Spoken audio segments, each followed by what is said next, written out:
Company board LGS 2026 സ്വന്തമാക്കണം.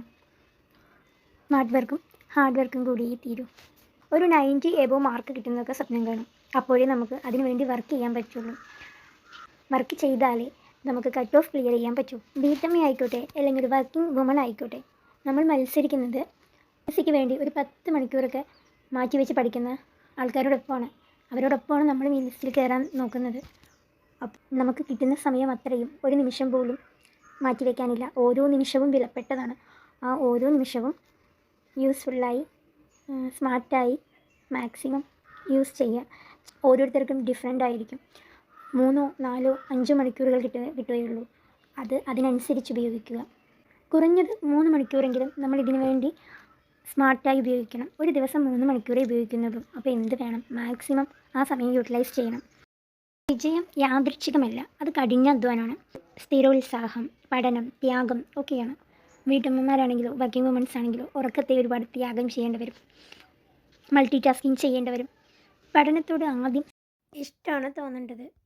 ജിജ്ഞാസ, ആകാംക്ഷ ഒക്കെ പഠനത്തോട് തോന്നിയാലേ അത് എളുപ്പമുള്ളതാകുള്ളൂ. വിജയത്തിന് വലിയ രഹസ്യങ്ങളൊന്നുമില്ല. കഠിനാധ്വാനം, തയ്യാറെടുപ്പ്, പരാജയം ഇതൊക്കെ തന്നെയാണ് വിജയത്തിൻ്റെ രഹസ്യങ്ങൾ. നിങ്ങളൊരു PSC തുടക്കക്കാരനാണെങ്കിൽ 1, 2, 3 PYQ ക്വസ്റ്റ്യൻസ് ചെയ്ത് നോക്കുക. അറിയാത്ത ഭാഗങ്ങൾ നോട്ട് ചെയ്യുക.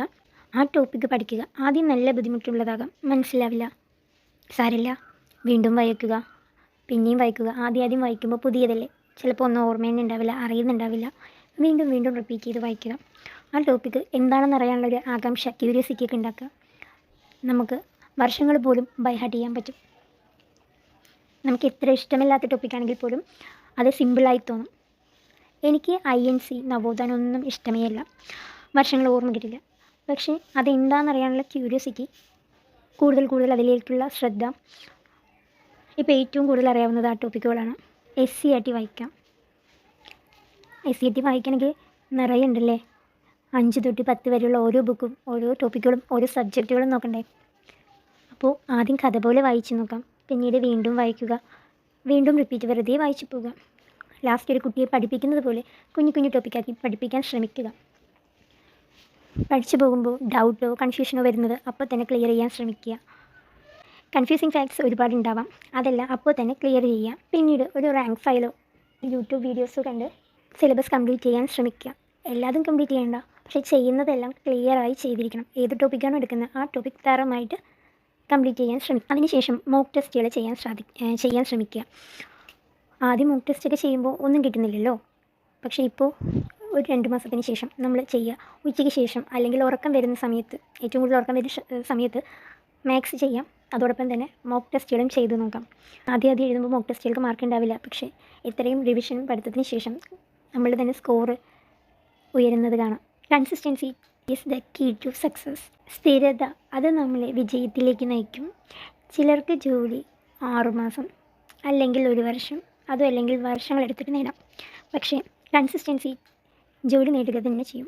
ഡെയിലി ടൈം ടേബിൾ ഇട്ട് ദിവസങ്ങൾ കളഞ്ഞിട്ട് കാര്യമില്ല. ഒരു ദിവസം ടൈം ടേബിൾ ഇടും, പിറ്റേ ദിവസം അത് ഫോളോ ചെയ്യാൻ പറ്റില്ല. അപ്പോൾ നമുക്കും ഓട്ടോമാറ്റിക്കലി എന്താകും, ഒരു ഫെഡപ്പ് തോന്നും, ഒരു മടുത്ത് പോകില്ലേ. അത് സാരില്ല. ഒരു ദിവസം ടൈം ടേബിൾ നമുക്ക് പറ്റുന്ന ടൈമിൽ ഏത് സമയത്ത് ഏതാണോ എന്ന് ടൈം ടേബിൾ ഇട്ട് നോക്കാം. ഏറ്റവും സിമ്പിളായിട്ടുള്ളത് മോർണിംഗിൽ, ഏറ്റവും ഇഷ്ടമുള്ള ടോപ്പിക് ഏറ്റവും മോർണിംഗിൽ പുലർച്ചയൊക്കെ പഠിക്കാം. കുറച്ച് ടഫുള്ളത് ഒരു ടൈം കിട്ടുമ്പോൾ 10 to ഉച്ച വരെ ഉള്ള അതിൻ്റെ ഉള്ളിൽ പഠിക്കാം. ഉച്ചയ്ക്ക് ശേഷം മാത്സ്, പിന്നെ മോക്ക് ടെസ്റ്റ്, അങ്ങനെ ടൈം ടേബിൾ ഇട്ട് നോക്കിയിട്ട് പഠിക്കാൻ ശ്രമിക്കുക. 1, 2, 3 ദിവസങ്ങളിൽ എന്തെങ്കിലും കാരണത്താൽ ഈ ടൈം ടേബിൾ ഫോളോ ചെയ്യാൻ പറ്റിയില്ലെങ്കിൽ ഒരു ദിവസം പോയല്ലോ, എനിക്കത് ചെയ്യാൻ കഴിഞ്ഞില്ലല്ലോ എന്ന് പറഞ്ഞ് ടെൻഷനാകാതെ വീണ്ടും പഠിക്കാൻ ശ്രമിക്കുക. ഒരു കുഞ്ഞു ടോപ്പിക്കെങ്കിലും ഒരു ദിവസം കവർ ചെയ്യാൻ നോക്കുക. ഏറ്റവും ഇമ്പോർട്ടൻ്റ് ആയിട്ടുള്ള റിവിഷൻ ഓരോ ദിവസവും മുന്നത്തെ ദിവസത്തെ വായിക്കാൻ പറ്റിയാൽ അത്രയും നല്ലത്. അതല്ലെങ്കിൽ ആഴ്ചയിലെ ഒരു ദിവസം റിവിഷന് വേണ്ടി മാറ്റിവെക്കുക. പഠിച്ചതിനെ വീണ്ടും പഠിക്കുന്നത് ഓർമ്മ കൂടുതൽ കിട്ടും.